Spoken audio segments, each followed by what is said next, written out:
எல்லாத்தையும் மறந்துருங்க, எல்லாத்தையும் மறந்துருங்க.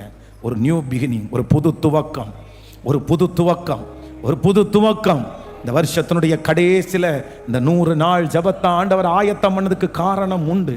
ஒரு புதிய துவக்கம், ஒரு புதிய துவக்கம்.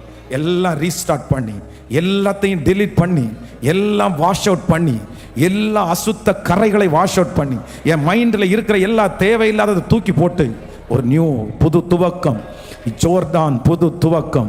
4வது ஒரு அனுபவத்திற்கு நேராய் ஆண்டவர் உங்களை கொண்டு வர போகிறார்.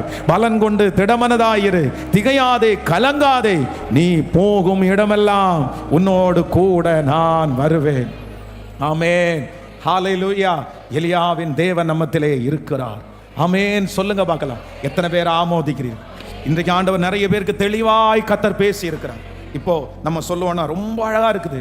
ஒன்று எங்க இருந்து ஆரம்பிக்குது, நமக்கு எங்க இருந்து ஆரம்பிச்சிருச்சு?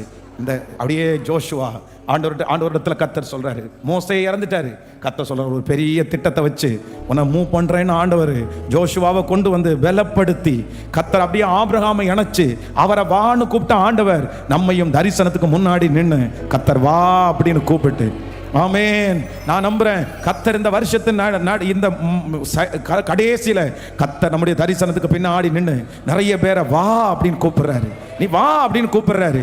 எங்க வான்னு கூப்பிடுறாருன்னா, நீ கில்காலை தாண்டி வா, நீ பெத்தேலை தாண்டி வா, நீ எரிகோவை தாண்டி வா, நீ யோர்தானை தாண்டி வா, உனக்காக ஒரு பெரிய வெற்றியை. ஹல்லேலூயா, ஆமென்.